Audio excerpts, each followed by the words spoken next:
They thought she was just another invisible waitress, until they shoved her, and the man in the corner slowly stood up, and suddenly, no one in that bar could breathe. Friday night in Soho, Manhattan. The kind of place where money whispers but power screams. Inside Velour Lounge, everything gleamed. Crystal glasses, dim gold lighting. Conversations that sounded casual, but carried millions behind them. And moving quietly through it all was Sloane Ardent. Black uniform, hair pulled back, calm expression, precise, professional, invisible. At least that's what everyone believed.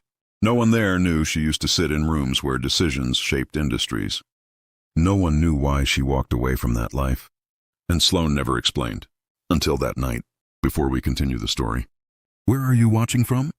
And what time is it over there? Don't forget to like and subscribe to this channel. They entered like they owned the air. Too loud, too confident. 3 men in tailored suits, dripping in expensive arrogance. The leader, Braxton Hale. New money.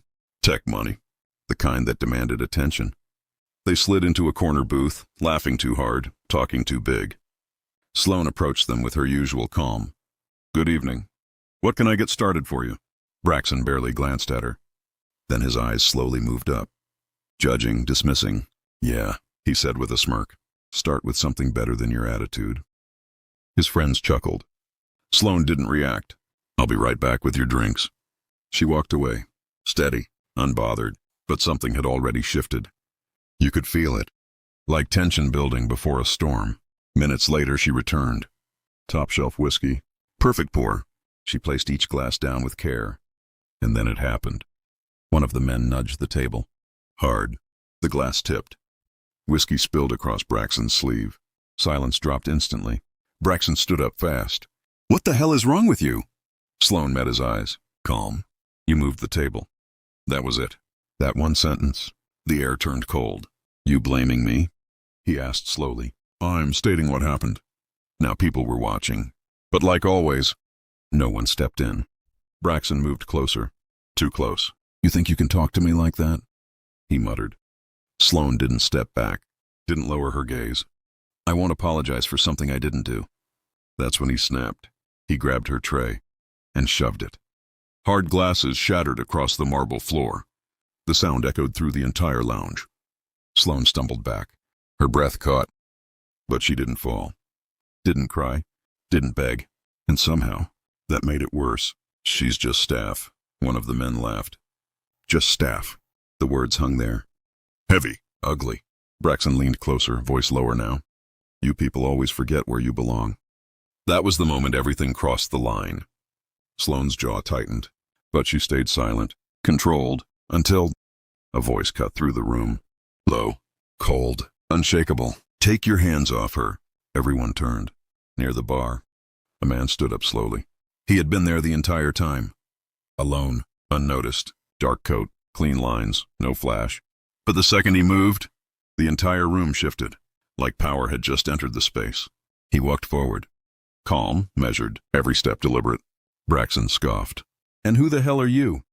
The man didn't answer immediately. He stopped beside Sloane, looked at her. Not like a waitress, not like a stranger, but like someone who already understood. Are you okay? He asked quietly. Sloane nodded once. Barely. Then the man turned, and everything about him changed. You're going to apologize. No raised voice. No anger. Just certainty. Braxton laughed. You serious? The man reached into his coat. Pulled out his phone. Tapped once. Then turned the screen. Security footage. Clear. Sharp. Undeniable. You shoved her, he said calmly. It's all recorded. Braxton's confidence flickered. We were just messing around. Messing around, the man repeated. His voice colder now, as when everyone's laughing. Silence swallowed the room. The manager rushed over, nervous. Sir, I'm sure we can resolve this. The man turned slowly. And you are? Manager of Velour Lounge. The man studied him for a second, then reached into his pocket again. A card. He handed it over. The manager read it, and went completely still. His face drained of color. Is there a problem? The man asked. No, Mr. Vale. The name spread quietly through the room. People straightened. Whispers started. Because that name meant something. Then he said it. Calm, simple. Good. Because starting tonight, this place is closed. The room froze. "What?" the manager whispered. The man didn't even look at him. "Effective immediately." Braxton laughed nervously. "You can't just shut a place like this down." The man tilted his head slightly. "Can I?" "Then." He ended it. "I own the building." Everything collapsed in that moment. Braxton's confidence, the manager's authority, the illusion of control, gone. You're serious?" Braxton stammered. The man stepped closer.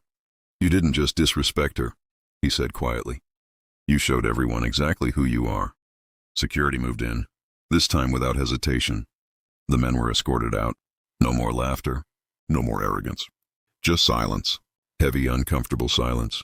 The kind that lingers. Sloane stood there, steady now, breathing even. The man turned back to her. "Come with me." No force, no pressure, just calm certainty. The next morning, Sloane stood in a glass office overlooking Manhattan. Sunlight poured across the skyline. The city stretched endlessly below.